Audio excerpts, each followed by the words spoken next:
Ang kwentong ito ay hango sa totoong buhay. Karanasan ito ni Dudut.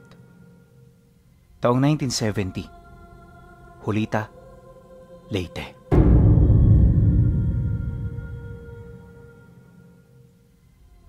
Matagal na panahon nang naninirahan sa Julita itong si Dudut. Medyo may katandaan na siya, pero nanatili siyang mag-isa sa buhay. Noon pa man, ayaw na niyang mag-asawa, gawa ng malas siya sa buhay. Sa dami ng kanyang karga, kahit magsumikap siya, di siya uunlad. At sa sobrang hirap niya, ultimo sarili niya ay hindi niya mapakain ng tama. Kaya naman imbis na mangdamay pa, minabuti na lang niyang mabuhay ng mag-isa. Nakakalungkot man ang ganoong buhay, pero sa katagalan paunti-unti na rin siyang nasasanay. Ayon sa mga taga-baryong nakakakilala kay Dudut, lihim ang pagkatao nito para sa kanila. Wala silang ideya kung saan ito nagmula at kung sino-sino ang mga kadugo nito. Basta ang alam lang nila, magmula noong nanirahan yon sa kanilang lugar, nagsilayasan ang lahat ng taong may dugo ng aswang at mambabarang.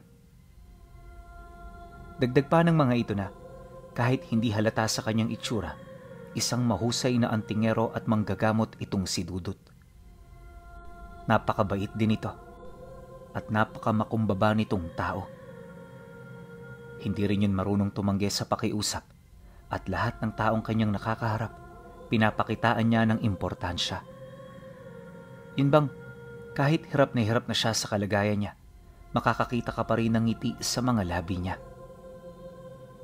At sa tagal ng pananatili ni Dudut sa lugar na yon, ni minsan hindi pa siya nakakita ng mga tao na magalit ni magwala.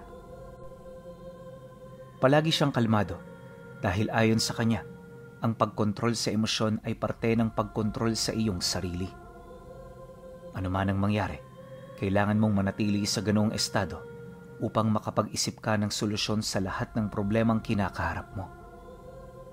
Dagdag pa nito na, isang matinding kalaban ng emosyon, kaya kapag hindi mo ito nakontrol, ito ang magiging mitya ng iyong pagbagsak at pagkatalo. Dahil sa ganun niyang paniniwala, kaya halos ilang taon din niyang naging kaaway ang kanyang sarili bago niya yun tuluyang magapi. Nakakabaliw mang paniwalaan pero may sariling opinyon ukol dito si Dudut. Ayon sa kanya, ang ating espiritual na katauhan ay sinasabayan ng napakaraming demonyo. At sa bawat kasalanang nagagawa mo, nakapaglilikha ito ng itim na kapa na unti-unting bumabalot sa iyong kaluluwa. Marami sa atin ang may likas na demonyo sa katawan nang hindi man lang natin namamalayan. Ngunit kung pag-aaralan niyo ng maigi, makikita mismo ng bawat isa ang senyales ng pag-iral nito. Madalas kasi, ginagawa ng mga demonyo ang kasalanan ng bawat kaluluwa sa pamamagitan ng pagkontrol sa kanilang ugali. At ang pangunahing ugaling pinamamahayan nito ay ang ugaling likas na masama, kagaya ng inggit, yabang, kasakiman, at galit. Yon ang pinakapaborito nilang pamahayan dahil lahat ng tao merong ganoong kasalanan. Ang kaso sa parte ni Dudut, matagal niya na yung naalis sa kanyang katawan. Hindi biro ang pagpatay sa mga ganoong uri ng demonyo dahil sa nangangailangan nito ng matinding sakripisyo. Gayunpaman nagawa niya itong magapi, kaya nakarating siya sa ganoong sitwasyon ng buhay. At kahit marami siyang tinalikuran sa kanyang paglalakbay, masasabi niyang sulit at walang pagsisisi ang kanyang mga naging desisyon. At ang paninirahan niya sa lugar ng Julita, ang naging daan para tuluyan siyang malagay sa tunay na kapayapaan. Ayon sa mga taga roon, palagi nilang nakikita tuwing hapon itong si Dudut na nagpapakain ng mga alaga nitong inahing manok. Madadatnan mo rin itong nakahiga sa duyan habang hinihintay ang paglubog ng araw. Ganon at ganon ang palaging ikot ng kanyang buhay, kaya marami ang nagtataka sa kanila kung saan yun kumukuha ng pagkain sa araw-araw. Ilang beses na rin siyang tinanong patungkol dito, subalit hindi ito gaanong nauunawaan ng mga ito. Isang hapon, habang nakahiga siya sa duyan, dumaan ang magsasakang matagal na rin niyang kakilala. Malayo pa ito sa bahay niya. Paulit-ulit na nitong isinisigaw ang kanyang pangalan hanggang sa mapahinto yun sa harapan ng kanyang tahanan. Nang marinig naman niya ang isinisigaw nito, agad naman siyang umupo sa duyan habang kalmadong nagwiwika rito ng, "Ganadong-ganado ka naman sa buhay, Adolfo. Tuwing dumaraan ka talaga rito, nabubuhay ang dugo ko eh. Ano na naman ba ang kailangan mo?" Nang marinig naman yon ng magsasaka, tsaka naman yun sumagot sa kanya ng, "Wala naman, Dudut. Gusto lang kitang istorbohin. Nga pala, may mga dala ko ritong kamote. Kumuha ka na." Dahil sa sinabi nito, agad naman siyang lumabas para tumugon. Paglapit niya sa sinasakyan nitong kalabaw, masaya pa silang nagkausap bago yun tuluyang umalis. Ngunit lingid sa kanyang kaalaman, yun na pala ang huling pagkakataon na masasaksihan niya itong buhay. Kinabukasan, di pa man tumitilaok ang manok, nagimbal siya sa kaguluhang daladala ng mga taong tumatakbo sa labas ng kanyang bahay. Napakadilim pa ng paligid pero maya't maya na yon sa pagsigaw na parabang merong nangyayaring hindi kaaya-aya. Dala ng kuryosidad, dali-dali naman siyang lumabas para matingnan ang kasalukuyang nangyayari. May mga tao na rin siyang tinanong noon, pero sa sobrang pagmamadali nito, hindi siya nito gaanong napansin. Kaya naman ang mapagtanto niya ito, sapilitan niya ng hinarang ang ilan sa kanyang mga kakilala. Sakto naman noon na dumaan ang kapatid ni Adolfo, kaya agad niya itong kinompronta para malaman ang totoo. Paghinto naman ito, dito na yung nagsimulang umiyak habang naghahabol ng hininga. At kahit hindi pa man yung nagsasalita, ramdam na niya na merong nangyari sa kaibigan niya. Ilang minuto pa ang lumipas, mangiyak-ngiyak yung tumitig sa kanya habang nagsusumbong. "Patay na ho si kuya, kaya kami ngayon tumatakbo dahil yung katawan niya nawawala. Nakita ng mga pamangkin ko ang ulo niya na nakasabit sa labas ng bahay gamit ang tali ng baboy. Wala itong mga mata, tapos may marka ito na simbolo sa noo. Hindi na namin alam ang nangyayari, pero alang-alang sa kanya, hahanapin namin ang katawan niya." Pagkarinig niya sa sinabi nito, bigla niya yung nabitawan dala ng pagkagulat. Yung wisyo niya, animoy tumigil ng ilang minuto para pag-isipan at unawain ang lahat ng naririnig nitong detalye. Maya-maya pa, nang bumalik na ang kanyang wisyo, wala na sa kanyang harapan ang kapatid nito. Kaya naman imbis na manatili pa roon, dali-dali na rin siyang tumakbo patungo sa bahay nila Adolfo. At nang marating niya ang lugar na yon, bumungad sa kanya ang mga taga-roon na nakapalibot sa bahay nito. Nagsisikumpulan na din ang pamilya nito habang mamatay-matay sa kakaiyak ang mga naulila. Paglapit naman niya sa lugar, siya na ang kusang nag-alis ng ulo. Hindi naman siya pinigilan ng pamilya, lalo pat kilala nila kung sino siya. Matapos niya yung makuha, marahan niya yung inilagay sa upuan bago ito tuluyang balutin ng puting tela. Matapos nun, mahinahon niyang kinausap ang pamilya nang sa gayoy kahit papaano maibsan ang pagdadalamhating nararamdaman ng mga ito. At para na rin hindi magkaksaya ng oras ang mga naghahanap, mariin niyang inilahad na hindi na makikita ng mga ito ang nawawala nitong katawan. Kung hindi kasi siya nagkakamali, isang mabangis na aswang ang pumatay kay Adolfo. Wala siyang ideya sa motibo nito, pero naniniwala siya na kaya nangyari ang pagpatay ay dahil sa wala na ring pagpipilian ang mga nilalang na umatake. Si Adolfo na lang ang pag-asa nila upang hindi sila manghina. Mariin din niyang inilahad na kahit nakakalungkot ang balitang yon, kailangan nila itong tanggapin ng buo sa kanilang puso, alang-alang sa ikakatahimik ng kaluluwa nito. Nang marinig naman ng asawa nito ang kanyang sinabi, matapang itong lumapit sa kanya nang walang kahit isang pumapatak na luha sa mga mata. At sa pagharap nilang dalawa, bigla itong lumuhod habang nagmamakaawa na sila'y tulungan. Ngunit nang masipat naman yun ni Dudot, Agad niya yung pinatayo, kasabay ng pagwika rito ng, "Tao lang ako. Huwag mo akong luluhuran.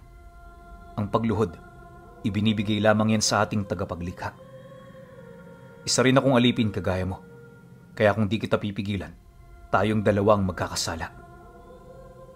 Magpahinuhod ka, sapagkat isa lamang itong pagsubok. At ang pagsubok na to, hindi sa atin ibibigay kung hindi natin to kayang lagpasan."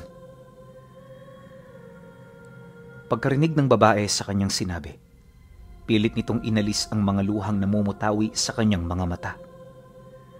Nagpakita rin niya ng katapangan upang hindi masilayan ang mga anak niya na siya ay nanghihina. At pagkatapos ng kanilang pag-uusap, agad nang umalis itong si Dudut.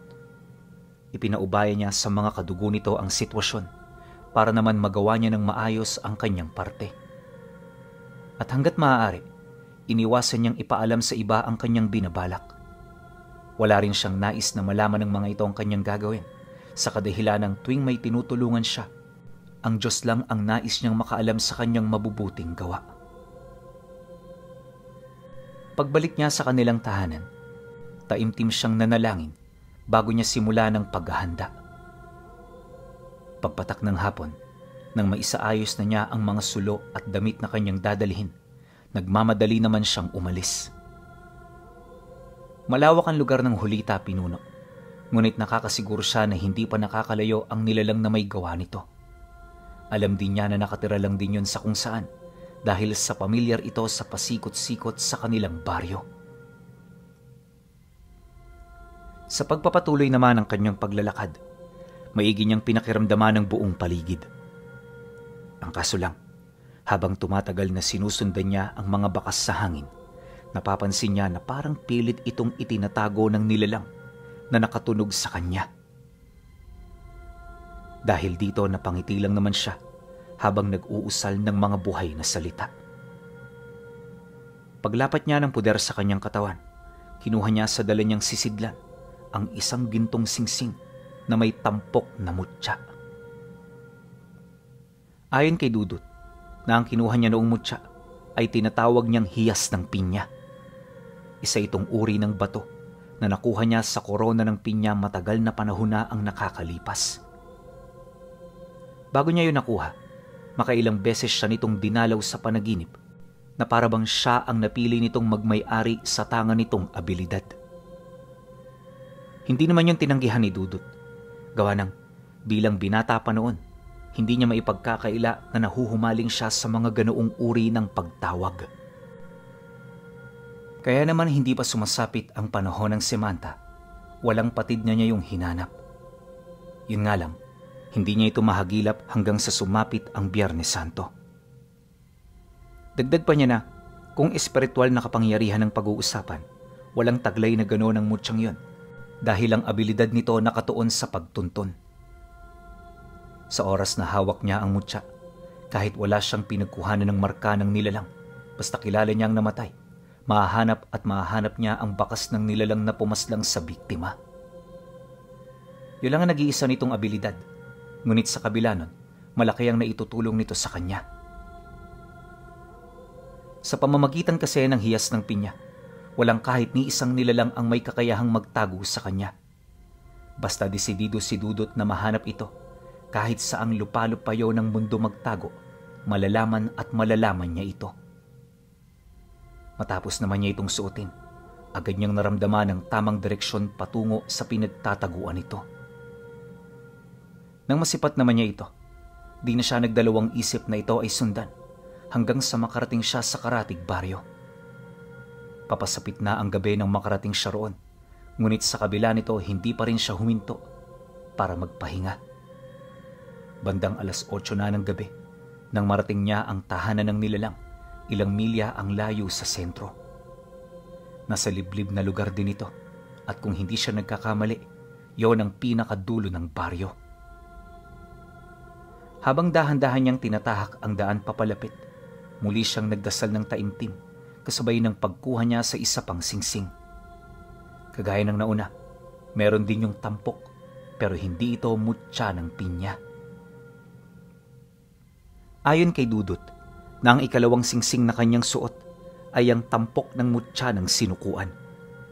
Hindi yun uri ng hiyas, bagkus isa itong tumigas na maliit na buto ng sinukuan. Ang ganoong mutya ay kumokontrol sa anino, na siya namang kabilang sa isa sa mga pangkumbate niyang gamit. Dagdag pa ni Dudut na kapag hawak niya ito, kaya niyang paralisahin ang kanyang kalaban nang hindi nito nahahawakan. Wala ring epekto sa mutya kung araw man o gabi dahil hanggat may anino, epekto ang abilidad nito. Matapos naman niya yung suoting, muli siyang nagsambit ng mga dasal bago niya kunin ang pinakahuling mutya na kanyang nais gamitin. Hindi niya pinangalanan ng mutya, pero ayon sa kanya, lason ang pangunahing abilidad nito. Lahat ng gamit na kanyang mahahawakan, magkakaroon ito ng lason na siya namang wawasak sa kanyang kalaban. At ang mga nilalang natatamaan ng kanyang armas, makakaranas ng matinding kalbaryo sa loob ng 3 araw bago yun tuluyang bawian ng buhay.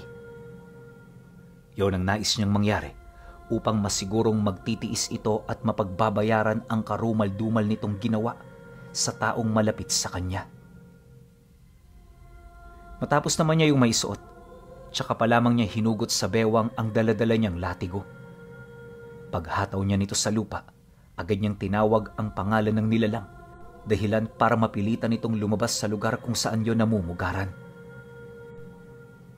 Paglabas nito ng pugad, agad nitong ibinuka ang malalapad nitong pakpak na siya namang naging sanhi para magpakita sa kanyang harapan ng anino nito. Nang masipat naman yun ni Dudut, agad niya yung inapakan kasabay ng puwersahang pagbagsak sa lupa ng nilalang. Dahil dito agad naman yung nagpumiglas, ngunit sa kasamaang palad wala na itong kontrol sa mismong katawan nito.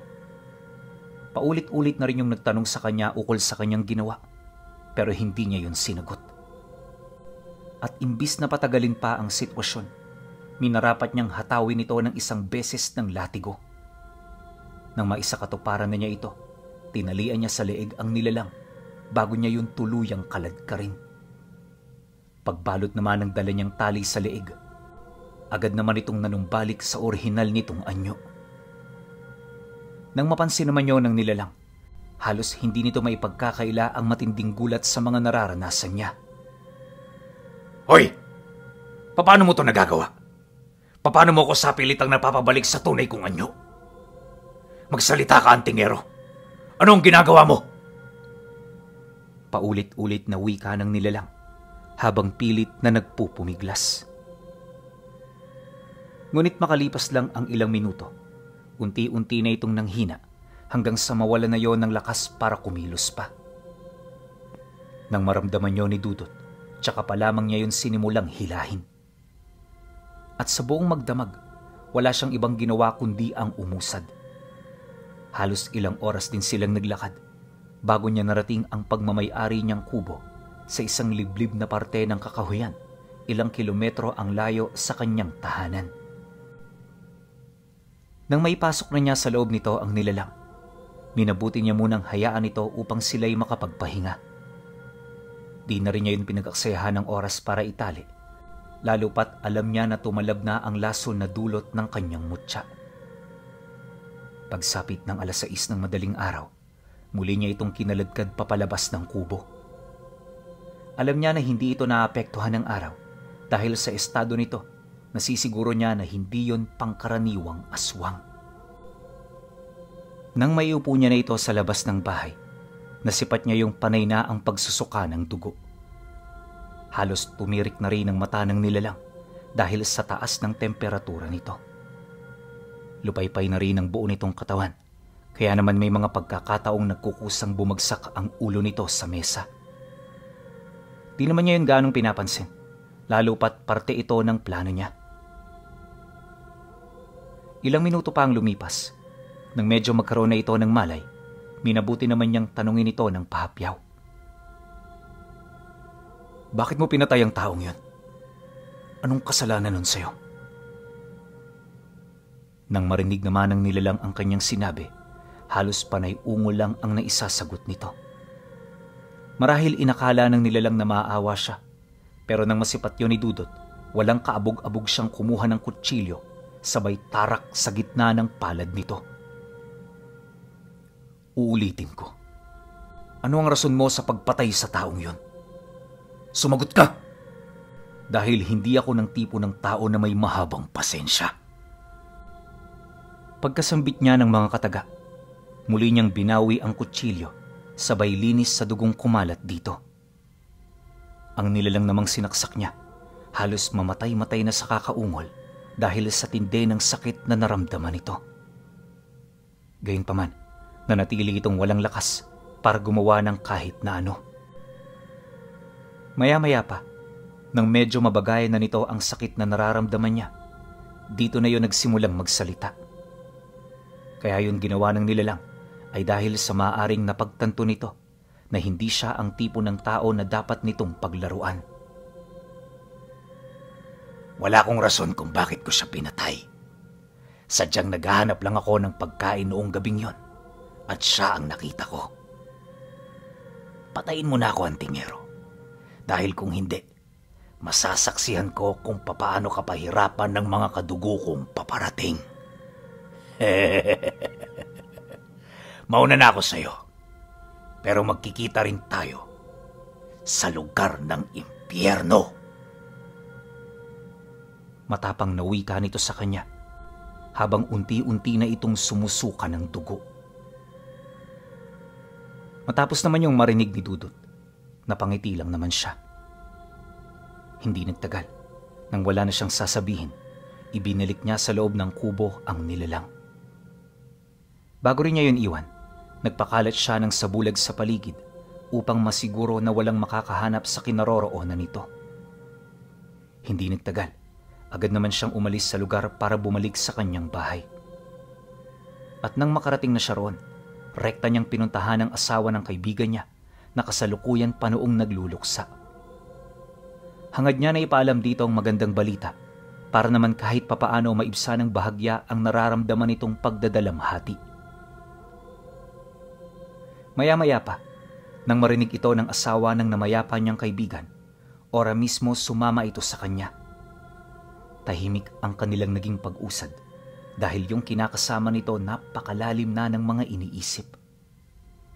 Di naman niya yun gaanong iniistorbo, lalo pat nauunawaan niya kung bakit yun nagkakaganon. Ilang minuto pa ang lumipas, nakarating na sila sa kubo. Bago niya buksan ang pinto, mariin niyang inilahad dito na kailangan nilang maghintay ng gabi. Bago niya kasi ibigay ang nilalang sa asawa, gusto niya na maipakita dito ang mga memorya nito na may kaugnayan sa pagpanaw ng kanyang kaibigan. Nang marinig naman ng biyuda ang kanyang pakiusap, matyaga itong naghintay. Sa loob ng ilang oras, wala itong ibang ginawa, kundi ang tumitig sa kawalan. Wala rin itong ganang kumain, at higit sa lahat wala yung ganang makipag-usap ukol sa mga nangyari. Ramdam na ramdam niya ang bigat ng loob nito, kaya pinili niyang respetuhin ang sitwasyon. Pagpatak naman ng dapit hapon, kasalukuyan na yung nakatayo sa harapan ng pinto ng kubo. Nang lumubog na ang araw, dito na siya nagsindi ng sulo bago niya sapilitang kaladkarin ang nilalang papalabas. Pagbagsak naman ito sa lupa, agad siyang nagdasal ng taimtim bago niya kunin ang singsing na may tampok ng mutya ng Haring Engkanto. Sa pamamagitan ng mutyang yon, magkakaroon siya ng kapamahalaan sa mga elementong may kakayahang makapagpasilay ng memorya ng isang nilalang. Pagsuot niya ng singsing, agad siyang tumawag ng mga elemento na mabilis din namang dumating. At nang magkatipo na ang mga ito, agad nitong kinuha sa aswang ang memorya kung saan naroon ang namayapa niyang kaibigan. Sa pamamagitan ng abilidad ng mga elemento, nakita nila kung papaano maghikahos hanggang sa bawian na ng buhay ang kaibigan niya. Napag-alaman din niya na hindi ito bastang biniktima ng nilalang, bagkus ay napagplanuhan nito kung papaano niya yun aatakihin at papaslangin. Marahil ay meron yung likas na galit sa kaibigan niya, kaya nito nagawa ang karumal-dumal na bagay. Nang masaksihan naman nila ang memorya nito, agad siyang lumapit sa byuda para ibigay ang isang uri ng patalim na tinatawag niyang nawi. Malimit niya itong ginagamit sa ritual, pero sa mga espesyal na pagkakataon, ito rin ang ginagamit niya sa pagpatay ng kaaway. Naniniwala si Dudut na ang mga nilalang na napaslang ng kanyang nawi ay hindi makakatawid sa kabilang buhay. Malalasap din ito ang dulo na kamatayan na piling mga kaluluwa lamang ang nakakaranas. Isa yun sa pinaka nakakatakot na kamatayan dahil sa sandali na ikaw ay mapaslang nito, lahat ng iyong memorya at katauhan ay tuluyan ng mawawala. Literal na matitigil na ang iyong pag-iral sa mundo ng mga buhay at sa mundo ng mga espiritu. Paghawak naman ng byuda sa armas na ibinigay niya, walang habas nitong pinagtatataga ang nilalang hanggang sa tuluyan ng maputol ang ulo nito. Noong una nagagawa pa nitong lumaban, pero dahil sa matinding panghihina, wala na rin yung nagawa. Para itong nakataling baboy na inuundaya ng saksak sa lalamunan. Pagsilay naman nilang patay na ito, tsaka pa lamang niya inutusang tumigil ang byuda. At sa puntong yon, dito pa lamang umagos ang napakarami nitong luha. Halos bumuhos ang emosyon nito, na animoy hindi ito makapaniwala na agad nilang mabibigyan ng hustisya ang pagkawala ng kanyang kinakasama. Matapos ang pangyayaring yan, dito na ito unti-unting kumalma. At nang medyo gumaan na ang pakiramdam nito, tsaka pa lamang sila nagdesisyon na umalis na sa lugar na yon. Dumaan ang mga araw, itinuon nila ang kanilang oras sa pag-aayos at pagtulong sa lamay ng kanyang kaibigan. Kabilang din siya sa mga nagbantay nito upang masiguro na magiging maayos ang paghatid nila sa huli nitong hantungan. At dahil sa ulo lang ang kanilang pinaglamayan, nagtagal ang lamay ng 8 araw lang. At sa loob ng mga araw na yon, wala siyang ibang ginawa kundi ang magbantay sa bahay ng kaanak ng pumanaw. Bagay na naging daan upang mawalan siya ng ideya sa kasalukuyang mga nangyayari sa paligid niya. At sa pagkaraan lang ng ilang araw, nagsimula nang magparamdam ang mga aswang na kadugo ng nilalang na kanilang pinatay. Alam niya na siya ang pakay ng mga ito, kaya naman pinili niya na magpanggap na walang nalalaman. Dahil sa ganoong sistema, kung kaya't inakala ng mga nilalang na nakapasok na sila ng baryo na hindi niya natutunugan. Ngunit ang hindi nalalaman ng mga ito, alam ni Dudut ang bawat kilos at bakas ng kanilang mga kinaroroonan. Sa paglipas ng mga araw, marami itong preparasyon na ginawa hanggang sa dumating na ang gabi ng pag-atake. Nang malaman niyang tungkol dito, maaga siyang natulog. At para maging kakumbi-kumbinsi ang kanyang pagpapanggap, ibinaba niya ang lahat ng pangontra sa kanyang pamamahay. Iniwan din niyang bukas ang iilang mga bintana upang makapasok ito ng walang hirap. Matapos niya yung gawin, matyaga siyang naghanda hanggang sa lumalim na ang gabi. Isang oras bago sumapit ang 12:00, dumating ang grupo na binubuo ng 6 na nilalang. Bawat isa nagtatanga ng malalakas na kapangyarihan na halos katumbas ng 10 gabunang pinagsama.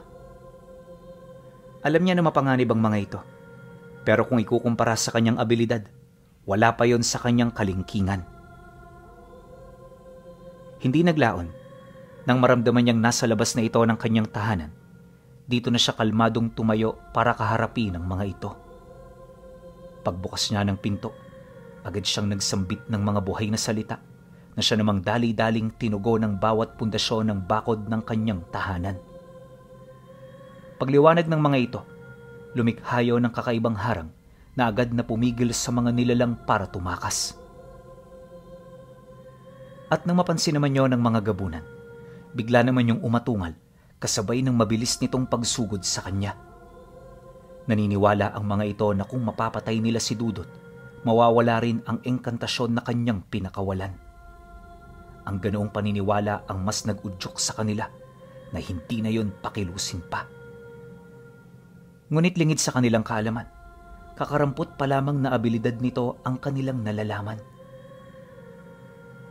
Ilang minuto pa ang lumipas, pag-ihip ni Dudut ng dasal, dito na silayan ng mga ito ang pagkakaroon ng buhay ng kanyang latigo. Umahon na rin sa ilalim ng lupa ang mga kaibigan niyang tikbalang dahilan para mapahinto ang mga aswang sa pag-atake. Mukhang hindi niyo yata nalalaman ang inyong sitwasyon sa mga sandaling ito.